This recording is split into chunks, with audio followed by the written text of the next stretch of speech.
College Education 8, Quarter 1, Learning Competency 3A na ilalarawan ang mga paraan ng pakikipagkapwa bilang isang kabataan. Magandang araw sa inyong lahat. Sa araw na ito, tatalakayin natin ang isang napakahalagang konsepto ng Filipino psychology na may malalim na koneksyon sa ating mga relasyon at pagkatao. Ito ay ang konsepto ng kapwa at pakikipagkapwa. Ang pakikipagkapwa ay isang mahalagang bahagi ng ating kultura bilang mga Pilipino at malaki ang epekto nito sa ating mga interaksyon at sa ating buhay bilang kabataan. Ang layunin ng ating aralin ngayon ay masusing maunawaan ang mga paraan ng pakikipagkapwa, kung paano ito nakakatulong sa ating mga relasyon at kung paano natin ito masasabuhay sa ating pang-araw-araw na pamumuhay. Ang kapwa ay isang mahalagang konsepto sa Filipino psychology. Taliwas ito sa translation nito sa English na others, sapagkat ang kapwa sa kontekstong Filipino ay pagkakaisa ng sarili at ng iba. Parang ang gulo, di ba? Ang salitang sarili ay karaniwang kasalungat ng salitang iba. Subalit sa lipunang Pilipino, ang konseptong kapwa ay pagtuturing sa ibang tao bilang sarili. Sa Filipino psychology, ang English na termino para sa kapwa ay shared identity. Dahil sa pananaw ni Virgilio Enriquez, ang sarili at ang kapwa ay magkaugnay. Hindi sila hiwalay, kundi iisa. Kaya kung sino ka, ay konektado sa kung sino ang ibang tao. Ang konsepto ng kapwa ang puso ng mga pagpapahalagang Pilipino. Dahil itinuturo nito na lahat tayo ay pantay-pantay at may ugnayang panloob sa isa't isa. Dahil dito, may tungkulin tayong ituring ang ibang tao bilang kapwa. Hindi mas mababa, hindi mas mataas, kundi kapantay. Ano naman ang kahulugan ng pakikipagkapwa? Ang tunay na pakikipagkapwa ay ang pagtrato sa kapwa bilang kapantay, kahit ano pa ang kanyang katayuan sa buhay. Maaring siya ay presidente o tagapaglinis, pareho pa rin silang tao na may dignidad. Ang pakikipagkapwa ay hindi lang simpleng pakikitungo o pakikisama. Mas malalim ito dahil galing ito sa paniniwala na tayo ay may iisang kalooban at pagkatao. Ang pakikipagkapwa ay hindi lang basta asal o kilos. Isa rin itong paninindigan na hindi dapat ginagamit ang kapwa sa masama o mapagsamantalang paraan. Ang pakikipagkapwa ay tinuturing na pinakamataas na antas ng pagkatao dahil hindi lang ito simpleng pakikitungo o pakikisama. Ito ay pagkilala na ang ibang tao ay kapwa mo, may parehong pagkatao at halaga tulad mo. Ayon kina Enriquez at Santiago, ang pakikipagkapwa ay hindi lang basta pakikisalamuha, kundi isang malalim na ugnayan na may respeto at malasakit. Hindi tulad ng pagtutunguhan na tumutukoy lang sa mababaw na pakikitungo tulad ng pagkamagalang. Ang pakikipagkapwa ay nagpapakita ng paninindigan na dapat nating ituring ang ibang tao bilang kapantay at kabahagi. Sa Filipino psychology, ito ang pinakamataas na anyo ng ating pagkatao, kung saan nilalampasan natin ang pagiging ibang tao at tunay na tinatrato ang iba bilang hindi ibang tao, na karapat-dapat sa ating tiwala at pakikiisa. Sa pakikipagkapwa, mayroong dalawang pangunahing kategorya ayon kay Virgilio Enriquez. Ito ay ang ibang tao o mga taong hindi pa natin masyadong kilala at ang hindi ibang tao o ang mga taong itinuturing na nating isa sa atin. Ibang tao. Sila ang mga tao na wala pa tayong matibay na koneksyon. Kailangan muna nating makipag-ugnayan sa kanila sa mas maingat at magalang na paraan. Halimbawa, kapag ang isang tao ay hindi pa natin kakilala o hindi pa natin kabarkada, ibang tao pa siya para sa atin. Kaya formal ang pakikitungo natin sa kanya. Hindi ibang tao. Sila naman ang mga taong malapit na sa atin. Maaaring sila ay kaibigan, kamag-anak, o taong pinagkakatiwalaan natin.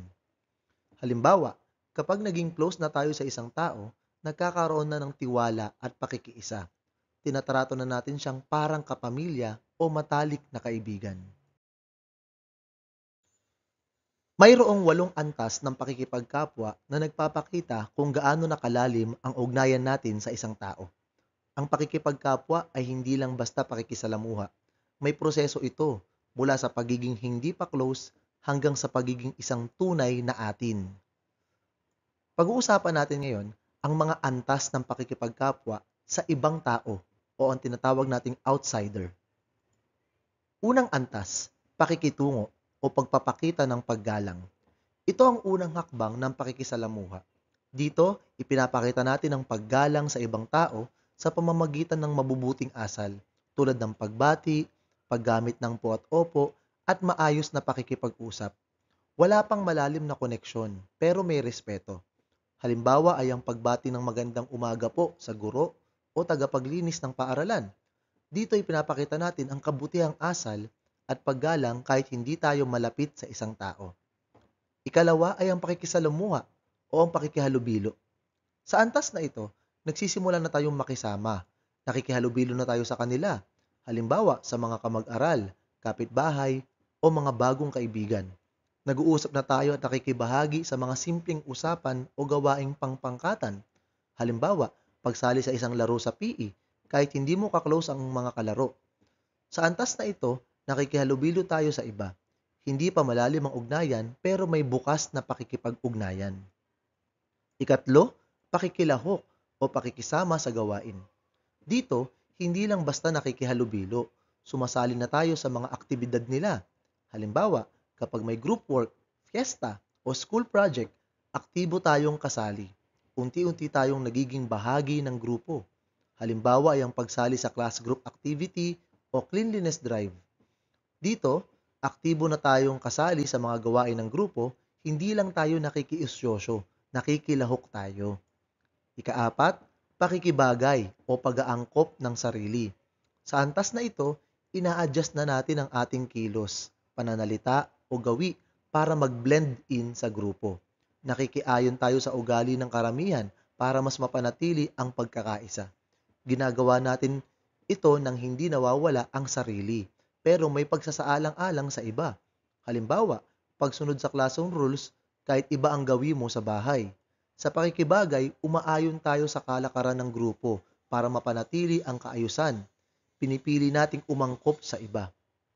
At ikalima ay ang pakikisama o ang pakikiayon para sa kabutihan ng grupo.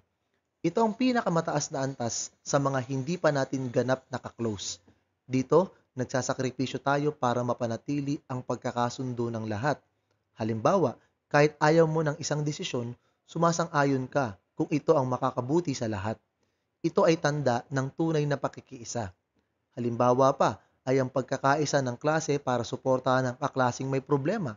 Mas malalim na ito, nakikibagay pa rin tayo pero may malasakit na. Iniisip natin ang kapakanan ng grupo.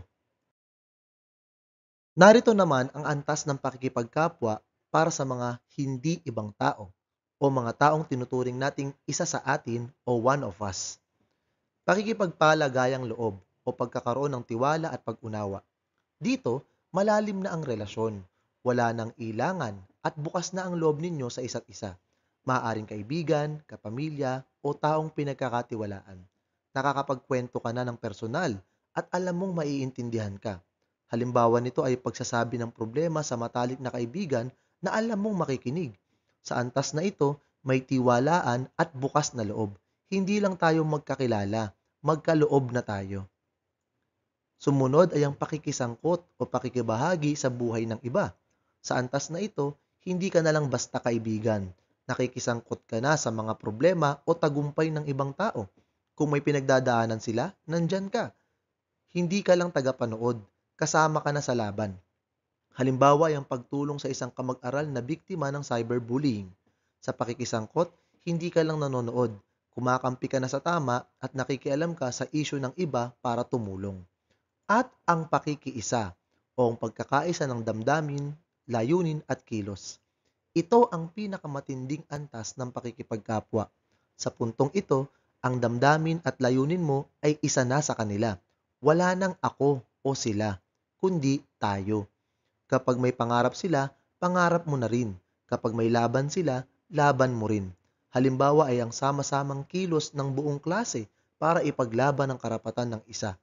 Ito ang pinakamataas na antas. Nararamdaman mo ang sakit ng iba ay sakit mo rin. Kumikilos ka na para kayong iisa. Bawat antas ng pakikipagkapwa ay may kanya-kanyang paraan ng pag-uugali. Ang pakikitungo, pakikisalamuha, pakikilahok, pakikibagay, at pakikisama ay karaniwang paraan ng pakikitungo sa mga taong hindi pa natin lubos na kilala o mga ibang tao. Ang pakikipagpalagayang loob, pakikisangkot, at pakikiisa ay karaniwang ginagawa kapag malalim na ang ugnayan, kapag ang turing ay hindi na ibang tao, kundi isa na sa atin. Hindi agad-agad nagiging isa sa atin ang isang tao. Kailangang dumaan muna sa mga unang hakbang bilang ibang tao, mula sa pakikitungo, papunta sa pakikisalamuha, hanggang sa pakikilahok, pakikibagay, at pakikisama. Kapag napatunayan na ang tiwala at pakikisama, saka pa lang siya ituturing na hindi ibang tao. Ibig sabihin, ang tunay na pakikipagkapwa ay nangangailangan ng kasanayan sa pakikitungo sa kapwa-tao. Pareho man silang bago o matagal mo nang kasama. Ang kapwa ay isang mas mataas o payong konsepto. Ibig sabihin, saklaw nito ang parehong uri ng tao sa lipunan. Ibang tao, yung hindi pa natin kilala o malapit sa atin, at hindi ibang tao, yung turing nating isa sa atin tulad ng kaibigan o kapamilya. Ang pakikipagkapwa naman ay ang kilos o proseso ng pakikitungo sa kapwa sa anumang antas, mula sa pinakapormal na ugnayan hanggang sa pinakamalapit na samahan. Saklaw ng pakikipagkapwa ang lahat ng antas, mula pakikitungo hanggang pakikiisa. Bakit mahalaga ang pakikipagkapwa sa buhay ng kabataan? Una, nakakatulong ito para makabuo ng mabuting relasyon. Kapag marunong tayong makipagkapwa, mas madali tayong magkaroon ng kaibigan at tiwala ng iba. Hindi tayo mag-isa. Ikalawa, natututo tayong rumespeto at umunawa sa damdamin ng iba. Ang pakikipagkapwa ay nagtuturo sa atin na hindi lang ang sarili natin ang mahalaga. Kailangan nating alalahanin at galangin ang damdamin ng iba.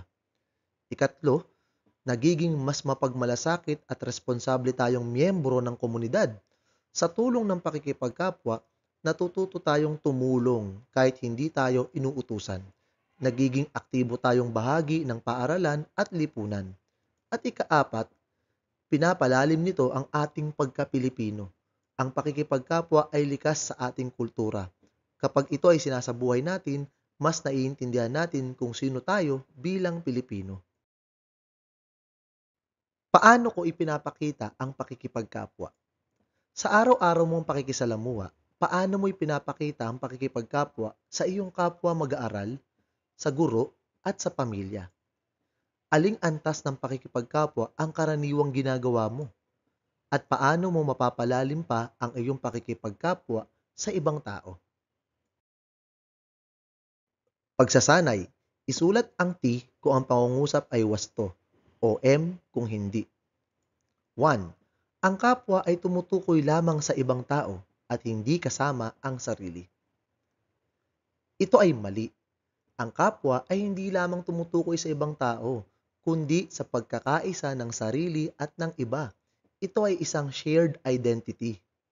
Number 2. Pakikitungo, pakikisalamuha at pakikisama ay bahagi ng pakikipagkapwa sa kategoryang ibang tao. Ito ay tama. Ang mga antas ng pakikitungo, pakikisalamuha, pakikilahok, pakikibagay at pakikisama ay kabilang sa pakikipagkapwa sa kategoryang ibang tao. Number 3. Ang pakikiisa ay pinakamataas na antas ng pakikipagkapwa sa kategoryang hindi ibang tao. Ito ay tama. Ang pakikiisa ang pinakamataas na antas ng pakikipagkapwa sa kategoryang hindi ibang tao, kung saan naroroon ang lubos na pakikiisa at pagkakaisa. Number 4. Ang pakikipagkapwa ay simpleng pakikihalubilo lamang sa ibang tao. Ito ay mali. Ang pakikipagkapwa ay hindi lamang simpleng pakikihalubilo. Ito ay nangangailangan ng malalim na pag-unawa, pakikipagpalagayang loob, at pagkilala sa kapwa bilang kapantay. And number 5, ayon kay Virgilio Enriquez, ang kapwa ay nasa puso ng pagpapahalagang Pilipino. Ito ay tama. Ayon kay Virgilio Enriquez, ang kapwa ay nasa puso ng mga pagpapahalagang Pilipino dahil ito ay nakaugat sa pakikitungo sa kapwa bilang pantay at kapantay. Hindi ako iba sa aking kapwa. Ang mga salitang ito ay mula kay Dr. Virgilio Enriquez, the father of Filipino psychology. Siya ang nagpapaalala sa atin ng kahalagahan ng pakikipagkapwa sa ating pagkatao bilang Pilipino. Hindi ako iba sa aking kapwa ay nangangahulugang ang ating pagkatao ay hindi hiwalay sa ibang tao. Ang ating sarili ay hinuhubog ng ating ugnayan sa pamilya, kaibigan at komunidad.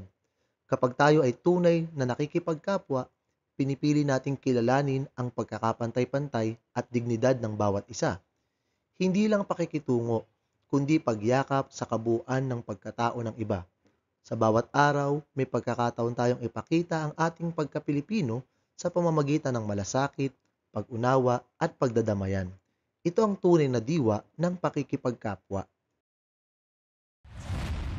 At hanggang dyan lamang po ang ating aralin sa araw na ito. Naway may natutuhan kayo. Salamat po sa panonood at pakikinig. Paalam!